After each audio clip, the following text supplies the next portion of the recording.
Hi, welcome to Sustainable Sailing, and today is bilge pump day. Well, I wish it was only going to be one day. In the cockpit locker we've got two original holes. That one was for the diesel engine exhaust. It's huge, it's 3 inches diameter. That was the original manual bilge pump. There was only one, and that's 2 inches diameter. We are changing both those, and we're going to put in 1.5 inch 38mm skin fittings, and I'll show you what we're going to attach to those. I've shown you the two holes that we're going to be working with, and before we go and spend a romantic time together in the cockpit locker grinding those, let's show you what we're going to fit. And it's quite a lot and it's quite complicated, and that's just because that's the way I do things. We've got this Whale Super Sub, which is going to go, it's got its own sensor, fully automatic. That's going in the bottom of the battery boxes. The battery boxes are pretty much sealed, but if we get a lot of water in the boat, it will trickle into those boxes. This will take it out of the bottom. Then we've got a Whale Gulper, which can cope with a lot of debris and stuff, so it can be used for showers and things. That's going to be connected via this Y valve, so that it can either be turned to take water out of our grey tank and pump it overboard, or water out of the bilge. So in the normal way of things, you leave it turned, the valve turned to pump out the bilge. It uses that strainer, and one of the things I like about these, unlike all the others, is the pump itself is situated well away from the bilge, so the pump doesn't get wet, which must be good for its reliability.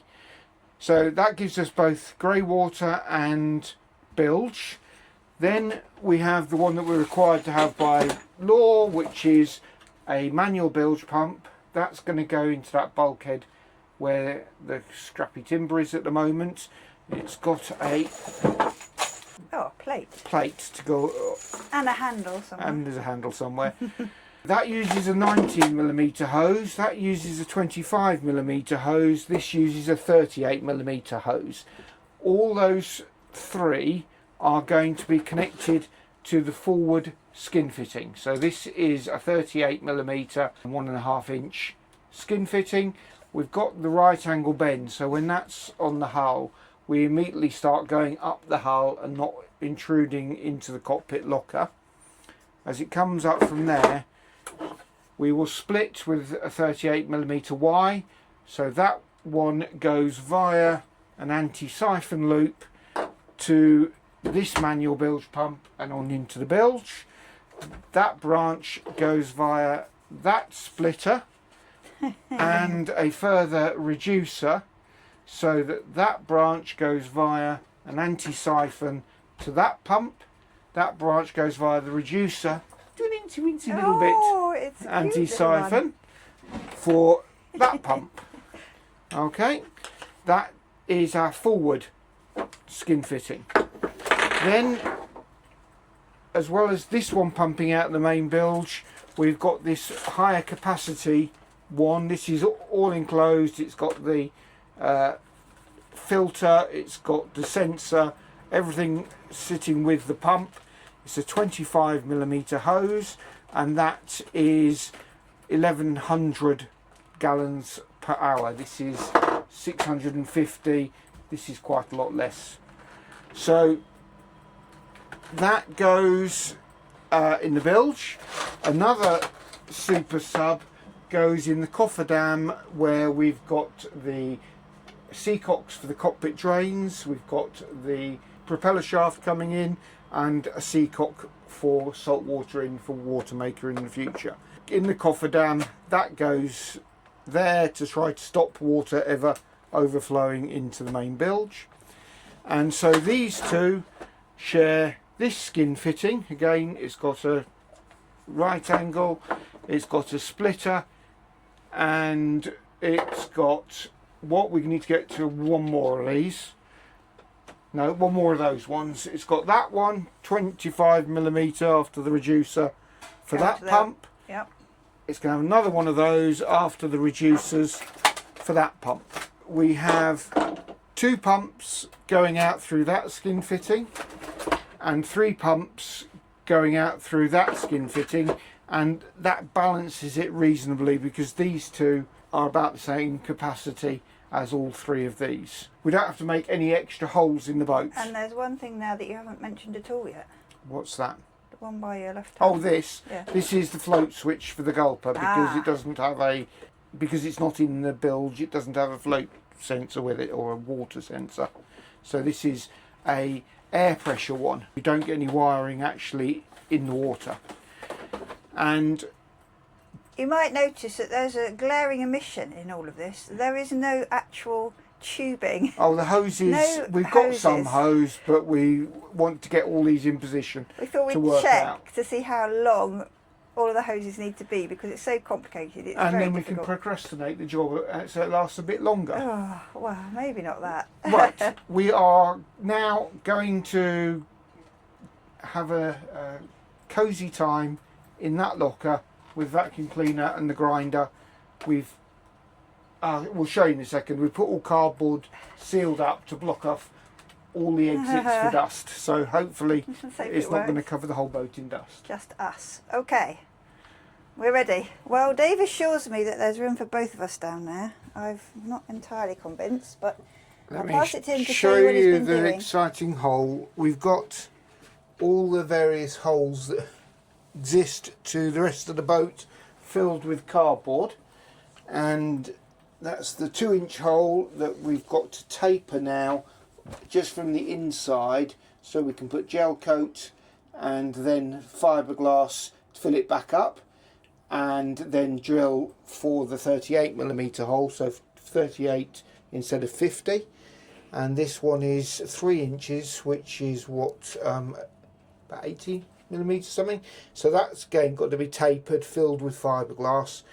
So I've got the grinder, I've got the vacuum cleaner, and I feel that I should share this space and Jane should come and do the vacuuming while I hold the grinder.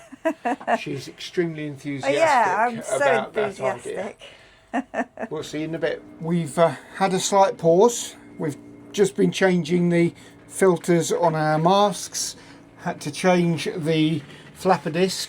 It was a grade 20 and it had worn out.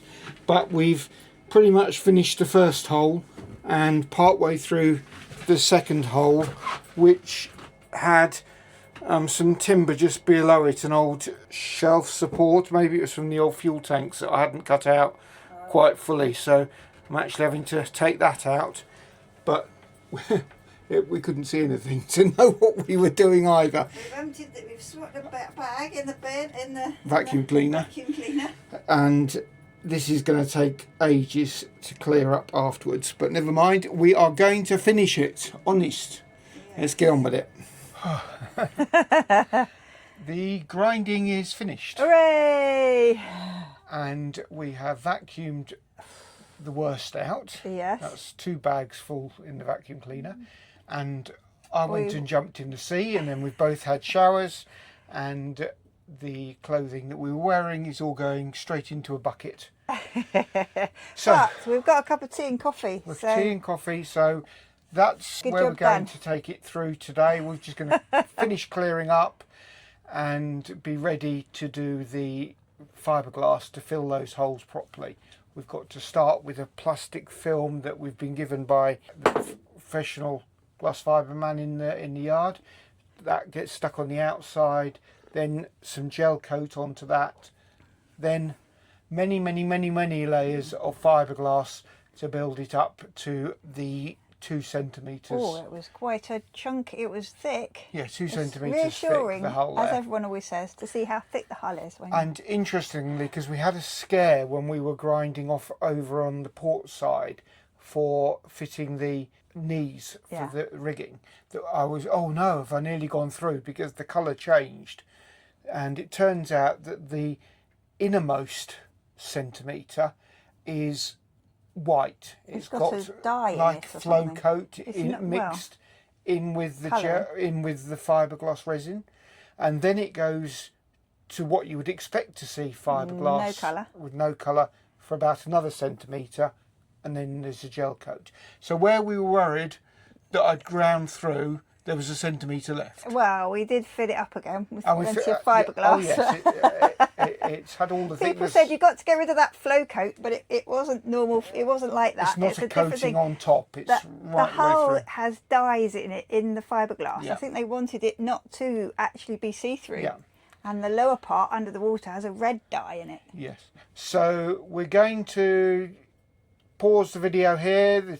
We'll carry on another day in the bilge pump saga, because we're exhausted and we've got plenty of other jobs that are not quite so agile requirement. Not quite so dusty, yes. maybe. So we'll get on with them. Thanks for watching. Don't forget to like, subscribe and visit our blog at sustainablesailing.net. Bye. Bye.